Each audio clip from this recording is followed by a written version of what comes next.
Duties of Commissioner without fear or favor, without fear or favor, to the extent of my skill and ability, to the extent of my skill and ability. so help me God. So help me God. Congratulations. Thank you very much. Appreciate it. Well done. Thank you. And we're so glad, Ron, that you could have your family with you today. And we might as well, in full disclosure, Ron and I will have to try really hard not to create the Kennesaw cabal. We're neighbors, and I'm glad to have you here with us. So, the next item of business is election of officers for 2022. Mr. Coley, you'll conduct the election. It's my big day. It's your big day. Commissioners, last month, the nominating committee nominated as a slate of officers for your consideration the following recommendations: Jerry Askew, Chair; Adrian Simpson Brown, Vice Chair; and Mark Walker, Secretary. Are there any other nominations? Hearing none, is there a motion and second to elect the slate selected by the nominating committee? So moved. Second. The motion has been seconded. All in favor, say aye. Aye. Are there any opposed? Okay, congratulations, and I'll turn the meeting back over to Chair Askew. Thank you. And thank you for everyone's willingness to serve. Now, for the President's report, I call on Mr. Bolus. Thank you, Chair Askew. Commissioners, Liz Hanna, Manager of Executive Services and Environmental Stewardship, is here for her annual disclosures presentation. As you know, KUB employees do this conflict of interest forms every year, and I'm proud to report that all 1,000 employees have done their forms. And so she will cover that, plus we'll also cover the Tennessee Open Meetings and Public Records Acts of the state of Tennessee while she's at it. So, Liz. Thank you. Good afternoon, Commissioners. As you know, in your role as KUB Commissioner, there are several rules and regulations with which you comply related to ethics. Some of those originate from the city charter, and others with Resolution 1, which is the very first resolution passed by the KUB board. In 2000, the board added the conflict of interest policy to the bylaws.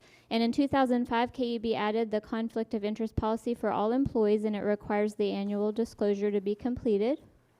In 2006, the state of Tennessee became more involved and established the Ethics Commission. Subsequently, municipalities across the state of Tennessee adopted ethics policies, as this board did in 2007. That was updated in 2012, and in 2013, we added the annual disclosure process for our commissioners, as we're handling today.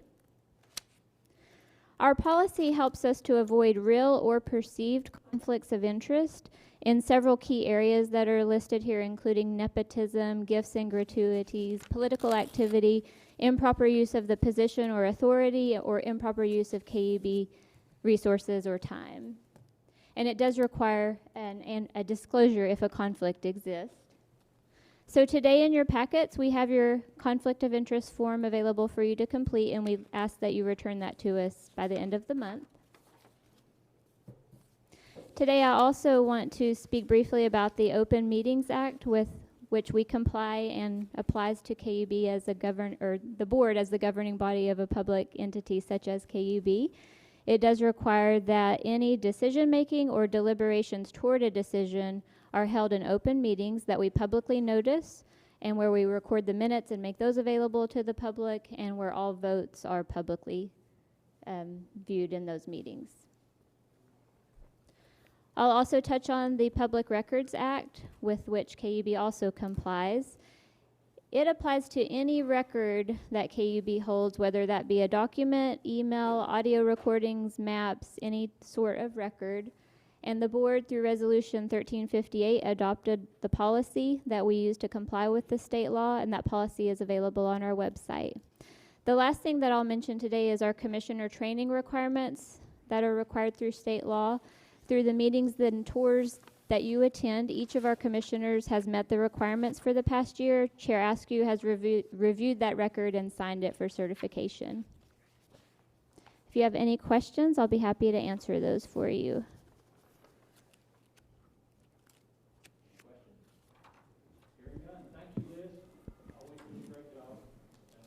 let's everybody remember to get our forms in. If you can hand them back to Liz today, that'd be fine. If not, get them back by the end of the month. Thank you. And one thing we also included was last year's forms, so you sometimes remember what you wrote last year or not, so we added that as part of the packet this year, because a lot of times things haven't changed, or they have, to remind you, so that was part of our packet also. Great, thank you. Next. Yeah, as Commissioner Herbert mentioned last month's board meeting, storm restoration and awareness to our customers is very important. And so we have, we're rolling out some brand-new technology here soon that we're to make a notification to our customers about the status of their situation and where we're at. And so I want to recognize Mark Kenner, our Director of Information Services and Security, to give you an update on that technology and where we're going with it as we advance it and mature it. Thanks, Mark. Yeah, thanks, Gabe. So I'm pleased to be here before the board to talk about proactive notifications and maybe pull the curtain back a little bit and share how it works and where we are and just the status. So thinking about evolving customer expectations, if you consider rideshare, Uber and Lyft, or ordering pizza online, Domino's, or package delivery with FedEx or Amazon, they all follow the same pattern when they interact with their customers and they push out their proactive notifications. It's an acknowledgement of an order and then updates through the process, and then they close that order out. It's the exact same process for everyone. And then if you think about KUB and our journey on customer service and our customer experience, and we talk about this a lot internally, and I know we've talked about it here, we have to go back 29 years to the blizzard of '93. And I was working here in '93, but that was the moment, and we call that one of our defining moments. That was when customer communication and customer awareness and sharing with our customer what we know, it hit us in the face. We had this big storm. I don't know how many days that storm lasted, a week or more. And our crews worked around the clock in crazy bad weather, and we gave a Herculean effort, and our customers were dissatisfied with us, and they were dissatisfied because we weren't telling them anything. We were just working hard, and that just did not meet their expectation. And so through the years since then, we're much more active in social media. We have really good partnerships with the media proper. And then we've added some technology as we've come through the years. And proactive notification is just the next step on that journey. And then I have to say, without the prior investments that we've put into, and we didn't do these because of proactive notifications, but these prior investments in technology, they enable us to roll out this program. So if you think about advanced meters and that whole infrastructure, the communication infrastructure around those advanced meters, they send us real-time data of what's going on in the field. And then what we call our Advanced Distribution Management System, or ADMS, that is the system that collects data not only from meters but from many other sources. It collects it, it aggregates it together, correlates it, and then has an analysis engine to give us predictive information. One of those predictive information is it tells us what it thinks the estimated restoration time is going to be. And then the customer's tools, our mobile apps, the Android and the iOS app, our customer website, that's our customer tools with how they view and interact with us. Also, that of course they call, but those two applications are the two primary ways we like to interact with customers, especially during storm events. And then I want to share a little bit about the recent, I guess 6 weeks or so, some recent weather events. And the reason I picked this timeline is we silently turned on proactive notifications, I think at the end of November. We didn't really say anything about it. We alerted a few customers. I think we probably shared with you all that it was silently turned on. And we went into this, we'll call it a soft rollout or a pilot phase, which is where we are today. And through these 3 events, we had 226 customers receive proactive notifications from us during these 3 events, and a total of over 700 notifications went out. So that was a great petri dish for us just to look at and watch this thing work and make sure the mechanics were tight and there was no anomalies, and we're still kind of in that mode today of watching it and tuning the processes. I also, before I want to leave this slide, I do want to, it would be a disservice if I didn't just call it out. The crews that work during these storms, that is a strong competency for us. They work, they're smart, they're safe, they're efficient, all kinds of weather, 24/7. When we have a storm event that's impacting our community, our field crews really respond well. So let me get back to, so it is a strong competency of ours. So let me get back to customer, or to proactive notifications. And just want to restate the three steps in the pattern. Acknowledge that we have something going on, provide continuous updates, and then close that out. The other thing I want to share on this screen, and it's or from this slide, but it's not on the screen, I want to share 4 rules that we have when we push out notifications. The first one is, and I apologize, I should have put these up on the board so you can see them, but I'll talk through them. The first one is we will only send out up to 3 messages in a 12-hour period, and we'll send at least 1. So at least 1, but not more than 3, unless that 4th message is the restoration, and then we'll add that 4th message. So that's rule number 1. Number 2, we have different operational modes when we respond to storms. That is a new thing for us. It's part of our continuing evolution of how we structure ourselves and get organized and manage storm response. So a new thing that we're doing is we drop into these operational modes, and those modes impact how we calculate the estimated restoration time. The third rule is we have 2 different kind of notices that go out. One is system generated, completely autonomous, and one we have manual intervention, and I'll highlight those for you in just a second.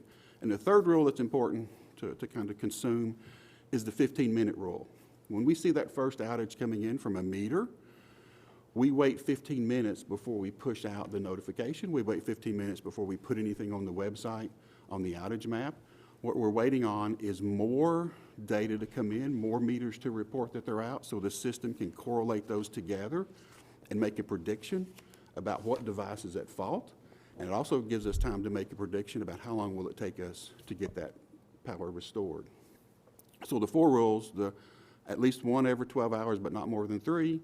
The different modes, storm modes we go into, or operational modes, the automatically generated, the system generated versus the manual intervention messages, and then the 4th one is the 15-minute rule. So we're going to walk through, this is a, yes, yes. How are those pushed to the customer? So they push to a cell phone that Oh. the customer is registered, or what? I'm gonna, okay, Not ever getting one. let me push forward a couple of slides and I'll answer your question, and then I'll come right back to here. Yes, The 3 hours, the 3 messages in a 12-hour period, where's that derived from? Is that, Oh. because I think that, in today's society where we want more information. Right. So tell me why we would do 3. that's a 3 a and a 12. great question that probably does not have a great answer. We've chosen that 3 per 12 hours because if you think about storm response, it's not like a pizza delivery or Uber ride or something else. It takes us time to be able to respond to that storm. And as we move through time, we just don't have more information in a very rapid manner. The storm that the example comes from, I think we had over 200 events. We have to put our eyes on 200 events, and it takes us a moment to do that. And so part of the answer is we think 3 per 12 hours is appropriate for the pace at which we can work.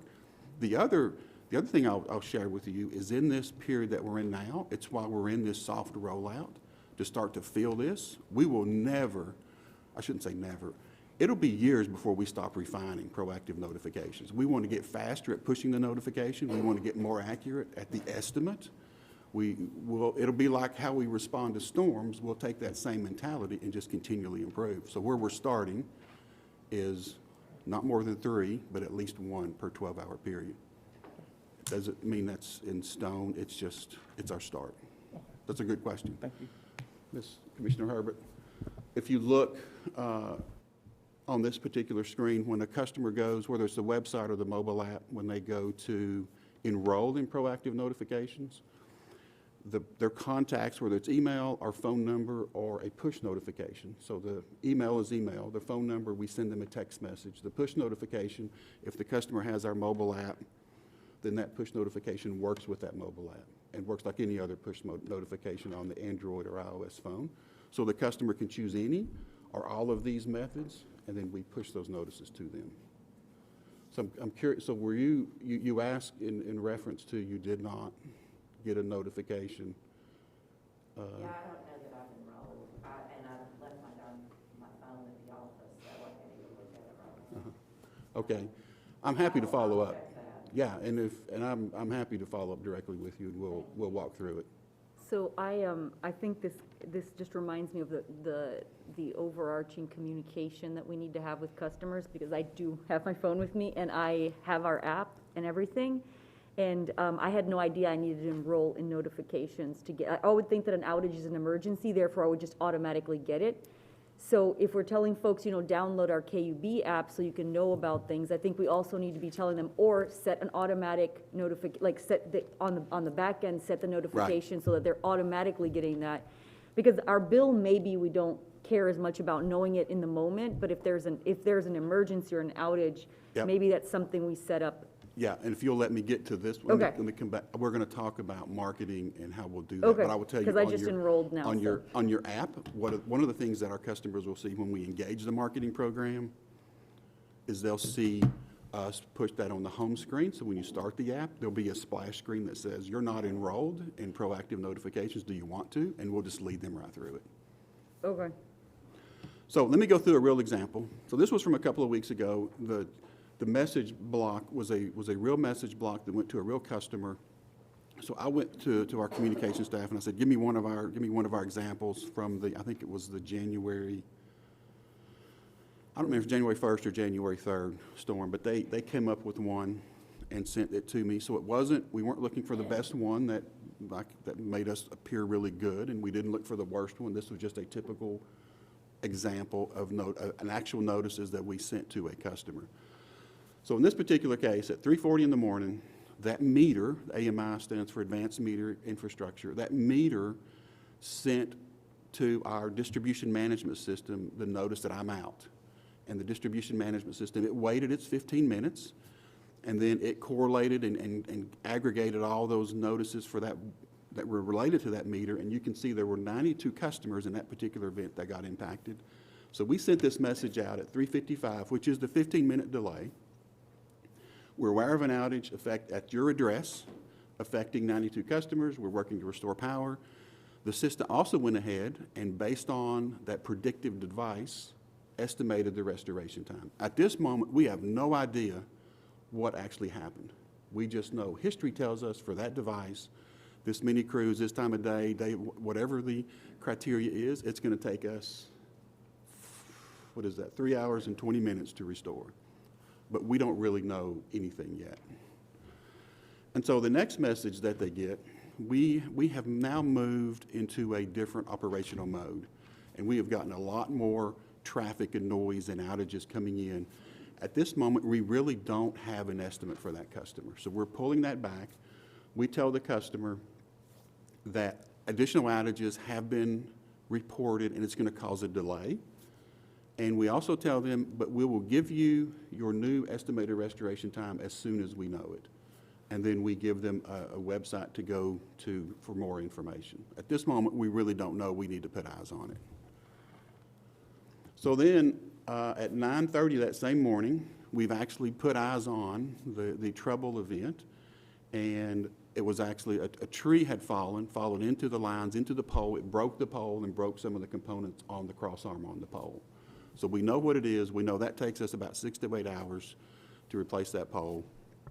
And so this is an example. The first two messages, completely autonomous. No one had to do anything. There were some criteria that were met. A trigger happened, and the message went out. This particular one, our crew in the field said, we think we're going to have this done at 4:30. And so they looked at it. They assessed what it was going to take to get it put back together, and they estimated 4:30. So we sent this message to our customer that gave them more information about the storm. It's an extensive storm. This was going to be a multi-day storm for us. This storm actually ended up lasting about 48 hours, our restoration effort.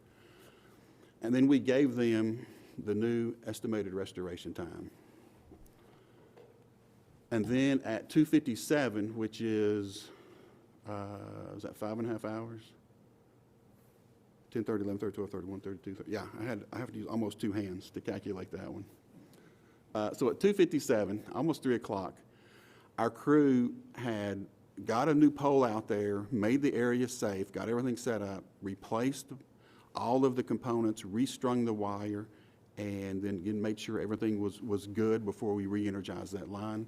We re-energized it. They stayed to make sure everything was tight. So at 3 o'clock, they said, "We're done. You should have power." And this last one was, again, it's another automated, autonomous message based on some criteria, and that goes out to the customer that says, "We think we have your power restored. If you have any more questions or there is anything else going on, visit our outage center."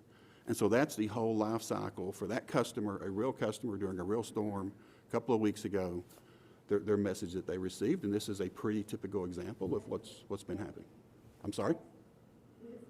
I don't know if this is text or, this one's either text or push notification. I'm not sure which one it is. And they're the same messages, it doesn't matter. It depends on what the customer. Customer chooses, but we send, whether it's email or text or push, we send the exact same message.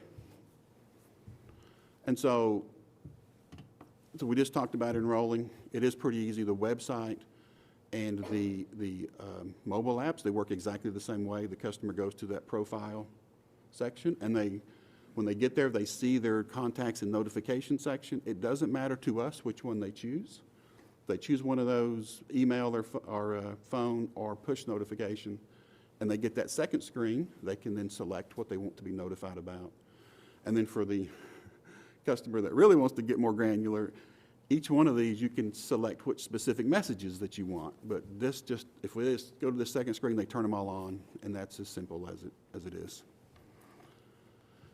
So this is the last screen. And so again, I mentioned we turned this on at the end of November real quietly, and we just wanted to let it work in a kind of a soft rollout pilot type phase where we could watch for anomalies and watch for bad things happening. We knew mechanically it was going to be tight, and we were able to watch that and test it.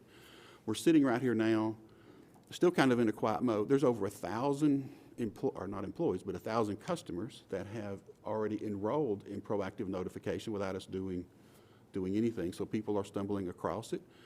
But we want to stay here for another, month or two, and just let this thing continue to mature. I mentioned we have these storm operational modes that we go into.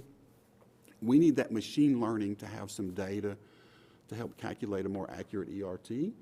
We want to keep watching the mechanics of how everything works to make sure we're not going to accidentally do something wrong. So we're at the cusp, and we're ready to roll out the marketing, but we just want to watch it and continue to tune for another month or two. So that's where we are with proactive notifications. We're very happy with the journey we're on. We think it's going to be really, really good. But that's what I've got. So ready to entertain some more questions, if there's any. Any other questions? I'm going to exercise the prerogative of the chair and ask that from here forward we refer to this program as the Commissioner Herbert Proactive Notification Program, acronym CHIP-NIP. Thank you all very much. All right, next. Commissioners, we recently discovered an unforeseen problem at our Kauai wastewater treatment plant on Neyland Drive that required an emergency response by our folks, a lot of our folks. And it's a very unique and technically challenging project that was, I won't say Herculean, but pretty close to an effort by our folks. So I want to introduce to you to Herschel Hall. He's an engineer and a team lead in our water systems engineering group to give you some detail about this unique project on Neyland Drive. Thanks, Herschel.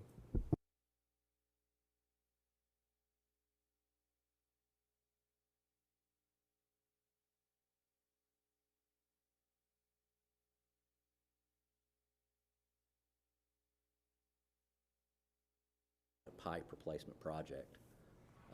Just to acquaint yourself with Kauai, I think everyone kind of knows where that is. The facility is basically bisected by Neyland Drive, adjacent to the UT campus. Kauai is our largest wastewater treatment plant. Average daily flow, a design flow of 44 million gallons a day, but it can treat upwards of 120 million gallons a day. Discharge, treated effluent discharged into the Tennessee River via two pipes. a bypass line that's about 70 feet long, and you can actually see it on the riverbank. It's visible on the riverbank. And a primary effluent line that's 400 feet long, stretches nearly to the middle of the Tennessee River.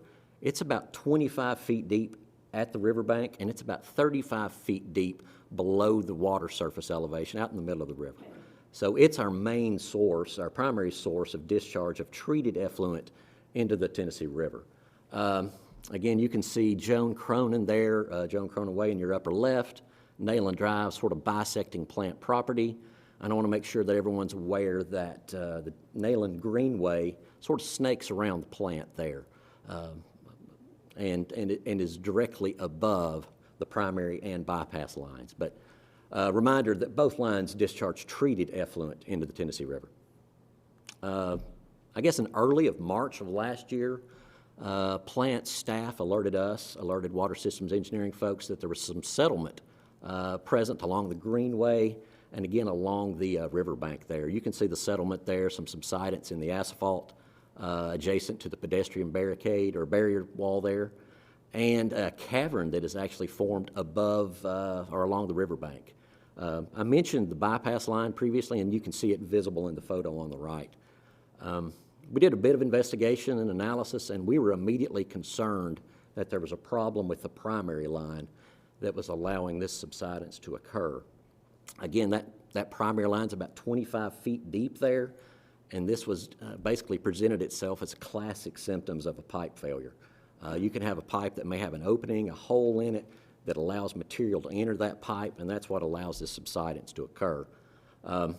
There's a horizontal separation between the two pipes, probably 8 feet in between them edge to edge, and again, that the primary line's quite a bit deeper, about 25 feet deep there at the Greenway. Our first step was to reach out to Garney Contracting.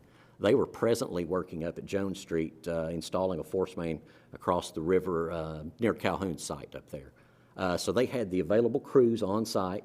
We knew this repair, or we believed this repair would involve marine crews, barges, and some heavy lifting. We knew that Garney had capability and that they'd worked with us in the past to manage large diameter pipe installation. And the fact that they were already on site with barge crews, with marine crews, would offer us a cost savings. We estimate that KUB probably saved, by utilizing Garney to perform this work, about $250,000. I know that when Garney demobilized their barge crews from the site, it took 35 trailers to remove those barges and associated equipment off the job site. So we were very fortunate that Garney was basically just upriver performing very similar work. Once we brought Garney on board, one of their first tasks was basically to evaluate and perform an inspection, a visual inspection of that primary line to see exactly what was wrong with it, what was the nature of the failure. Our initial hopes were that maybe we could repair, 20 feet, 30 feet, and not have to do much more work than that. That would be the optimum solution. However, and I have a video to play here. I may need someone to help hit the play button. And if we can't get the video to play, I can tell you exactly what it would show.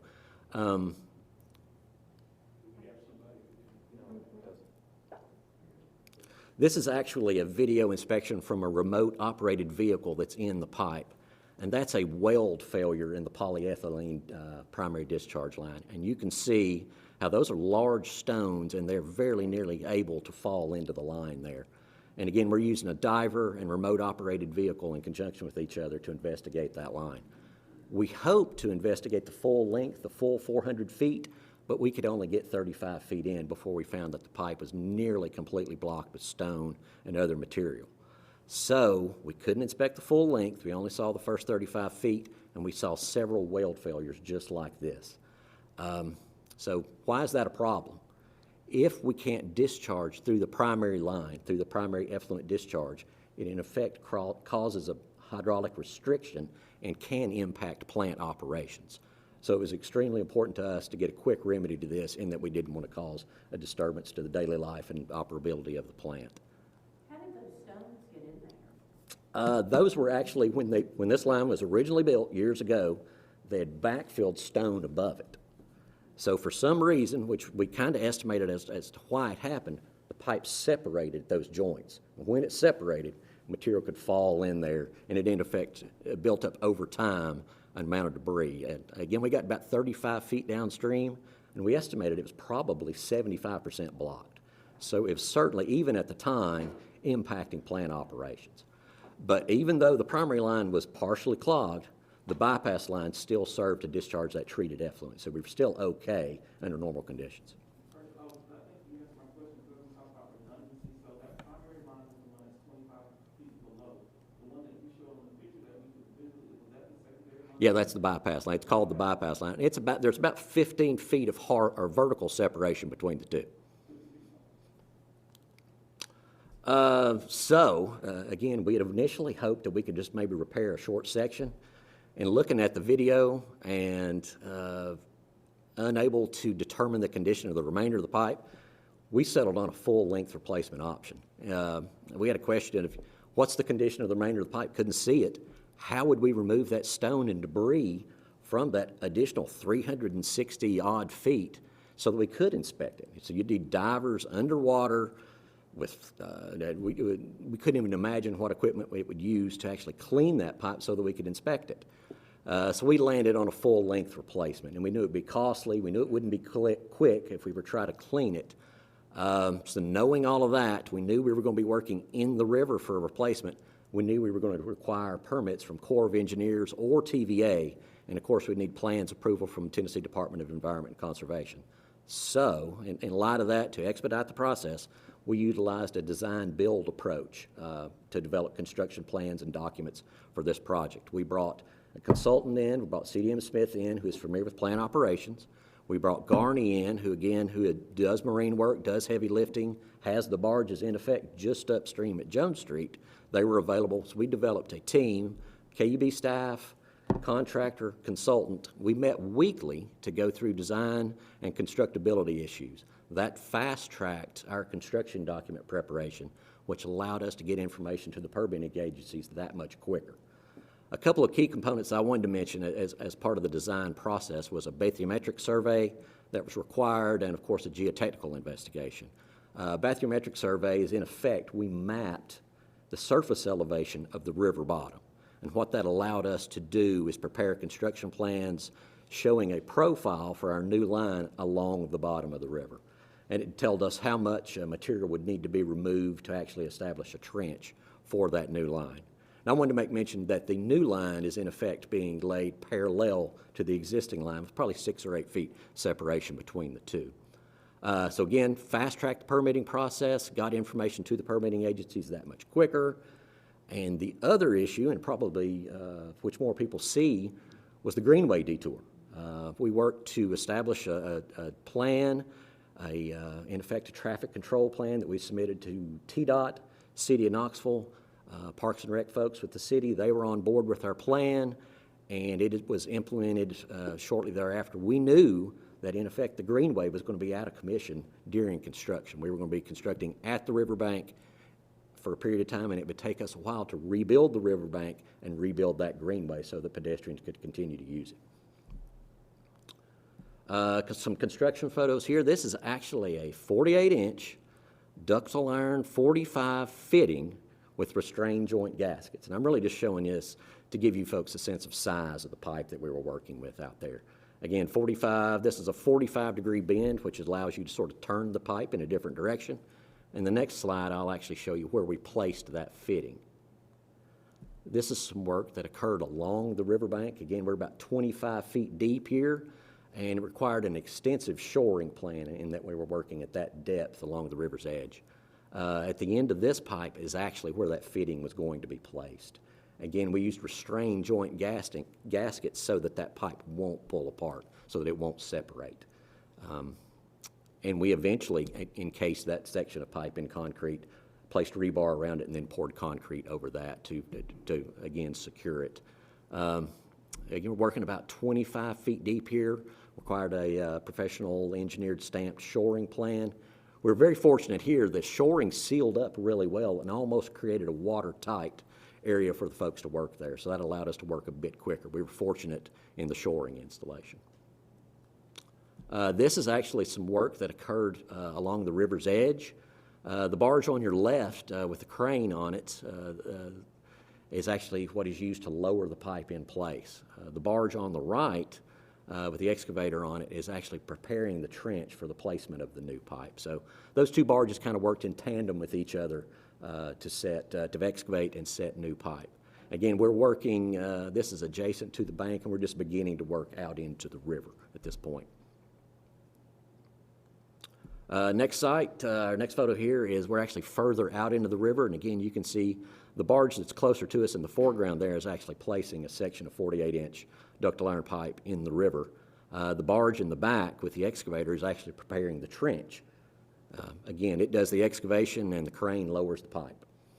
The smaller boat there on the right is actually your dive crew. Those are your folks that make sure the diver is operating safety and has communication with the diver. There's a lot of communication required in between the pipe folks and the divers, because the diver's down there with his hands kind of feeling around, making sure that the pipe's belled up correctly.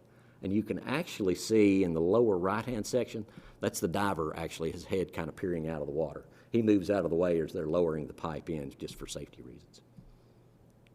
Again, we're probably at about 200 feet out into the river at that point. Once the pipe is placed, we actually place stone over the pipe. Once the trench has been prepared, we place the pipe in the trench, we bury it in stone. And so stone is delivered to the excavation equipment there via these smaller barges and a tugboat. So that's kind of the final piece of the puzzle. Once the pipe's placed along the river bottom, we actually bring stone out and bury the pipe.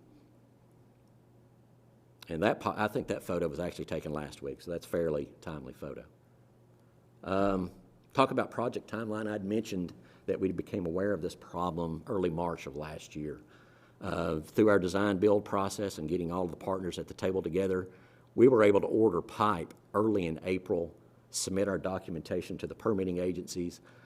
April 23rd, we heard back from Corps of Engineers. Mid-July, received TDEC approval later in July, and we actually started construction August 4th. Going into this project, I was nervous, understanding some of our, I guess, issues with Corps in the past. That can be a lengthy process. Corps was very helpful in sort of expediting our process. They understood the emergency nature of the work we were doing. They were very helpful along the way. We were very fortunate, and that was great news when Corps communicated the permit to us. That was wonderful news. Current status, and I'd hoped to have a little better timing today, but I'll share the reason for that. The pipe was actually placed in the river on the 6th. Backfill was actually completed yesterday evening. I'd hoped that the new pipe would be operational today, so the timing would have been perfect, but we're not going to have it operational until next week. And the reason we didn't have it operational today, Mother Nature wouldn't cooperate. We were concerned about rain this morning. Neyland Greenway is actually going to reopen tomorrow. We've issued, I think, communications today making folks aware that we'll reopen the Greenway, the permanent Neyland Greenway, tomorrow. We'll have the detour remain in place, I guess, for a week or so until we begin taking it down. It'll actually be a lengthy process to remove the detour and those water-filled barricades. At that point, we're basically ready for project closeout. And I did want to make mention of project cost. We're estimating that this project will finish up in the neighborhood of $2.6 million. But again, I think that price is probably better than it would have been expected had we procured this work using traditional means. Again, we already had a contractor on site who had the necessary equipment to perform the work, so we certainly got a deal on his mobilization. Secondly, the design bid process, we ended up using a early contractor involvement and used a design build process, which brought the contractor to the table much earlier. So I feel like we saved money using that process. So with that, I'd like to make mention of some of the folks that were helpful along the way. We certainly had a lot of partners that were helped us and provided assistance throughout. I'd be remiss if I didn't mention plants and procurement. A lot of the work that we performed during this process required plant shutdowns. I think including a shutdown coming up next week will be the 4th plant shutdown. So that requires a lot of coordination and planning from plants and system maintenance staff, so I'm very appreciative of that. They were key players in all of this. External, City of Knoxville and TDOT, in working with us on the detour, and of course, Corps of Engineers, and they expedited, again, the nationwide permit that was necessary for the work within the river itself. I also want to make mention of Garney Construction and CDM Smith. The partnership that we had with those players was great. CDM was super, and Garney was very accommodating throughout. So with that, questions and comments? What is the useful life of that particular pipe, and were we in the process of assessing the durability of that pipe when this problem was discovered? Well, for one thing, it's interesting. It's an interesting question. The pipe was high-density polyethylene, which the record drawings said it was high-density polyethylene. Record drawings from the late 70s, but we didn't believe that. We didn't believe that they would have installed polyethylene at the time. Polyethylene was a newer material in the late 70s, and the polyethylene used then and the installation techniques used then probably aren't on par with what we use today. So I wonder, and we've sort of asked ourselves, what caused this to happen? As we uncovered it, it appeared that poly was under a lot of stress. It almost had some bending stress as it turned out of the vault and into the river, and we think that stress is actually what caused it to fail. So I don't know if it was a materials problem or an installation problem or a combination of both. But I can tell you this, a lot of plants were sort of built and upgraded along the same timeline as Kauai. This is not an uncommon problem. I was actually reading about a utility up north, and whereas our discharge line in this case is 400 feet, theirs was 3,000 feet. There's discharge out into the ocean, about 2,000 feet out into the ocean. So what I thought was unique to us, other folks are actually experiencing nationwide. Even a flawed construction lasted 50 years. Yeah, and ductile iron, I would argue, is probably a superior material to polyethylene. It's certainly easier to repair underwater than polyethylene. Another one of our concerns is how do you repair polyethylene underwater? Certainly can't weld underwater. So one of our reasons for selecting ductile iron is durability, availability, and in present conditions, it's cheap compared to other materials, oddly enough. And Garney, they kind of moved to the front of the line with their purchasing power. They buy nationwide, and when they buy pipe, they kind of move to the front of the line. So that was beneficial as well. We got pipe delivery a bit quicker than we would have otherwise. So this may be a simple question for you, but as a non-engineer, how do you connect the sections? Do you weld it? And if so, do you weld it underwater? Or do you bolt it together? Or how does it come? Those restrained joint gaskets, in effect, you just push them together and they lock. Huh. So you can't pull them. Normal pipe, it just has a rubber gasket in there or whatever material you might use for a gas, and you can just pull those apart if you use enough force. You can't pull these. It's like one of those things you used to put your finger in and Yeah, pull it out. it's got teeth in there that just won't allow you to pull it apart. And on the water side, we use, on the distribution side, we use restrained joint gasket quite often. So that's not necessarily unique to KUB. We use restrained joint gasket. When you've got the crane drops it under the water, you've got divers who are pulling it together? So the divers are checking to make sure that everything is oriented properly. Uh-huh. And then they actually used come-along equipment to sort of crank it and cinch it into place. And that excavator would also push. Yeah. So he could push and help give it some force to push it in place. Cool. So, yeah, that was a tricky part, certainly the installation underwater. And so how did we become aware of it? We became aware of this because we became aware of this due to normal maintenance issue? I mean, how did we become aware of this? And the settlement along the Greenway was, once we saw that was just, immediately we're like, uh-oh, we've got a pipe problem. Okay, so my question is, I guess, so that was a part of some normal maintenance process? I would like to say it was, but I think somebody stumbled upon it. Okay. We do normal inspection of the pipe, but it's with divers. So the divers do check the condition underwater on periodic, but we don't check them above ground. Okay. And okay, my next question. Yeah. So what did we learn from this and what's changed? So, yeah, you're exactly right. Doing above-ground inspection, keeping an eye on it above ground is certainly a key part, and making sure you're following up on your inspections, that what the divers see. Herschel. Thank you so much. I think that presentations like this help me understand so much of what we don't see necessarily in terms of the work at KUB. Is this the first time as the board that we hear about this project, or was it talked about before I was on the board, or? First time, yeah. Was there a reason we didn't, it was such a huge project, we're always getting updated, so I was just curious as to, had we not heard of it before? Because we never were in a situation where we were in any crisis. I mean, we had a pipe now. We also had the bypass in place. It was a unique project. We were never in what I call an emergency state. We want to get it done. Sorry, my glasses are fogging up. In a sense, so we just said engineering, get it done. Let me know how it's going, and we still had the bypass pipe still functional. So yeah. As difficult as it was, it could have been worse. Every step of the way, we were fortunate. Any sort of sticking point that happened along the way, we were fortunate. I think Commissioner Caballero makes a good point. In this particular instance, it would have been, I would like to have known, just because it was discovered by people walking or running and it changed everything. So public might say to us, what's going on over there? And it would have been nice for us to be able to say, well, we discovered something and we were able to jump into it and fix it. So, I mean, we could turn it. I know we typically don't hear about things unless there's an emergency, but this might be a good learning for us if we got a major project like that the public might ask a question about that just let us know, so we can be the advocates. So, thank you. Any other questions?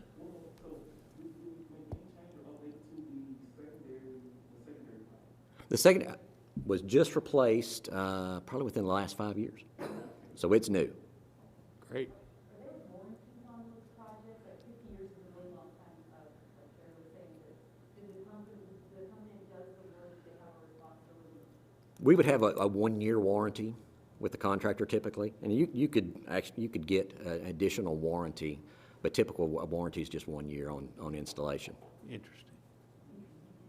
Just a more a point of clarity.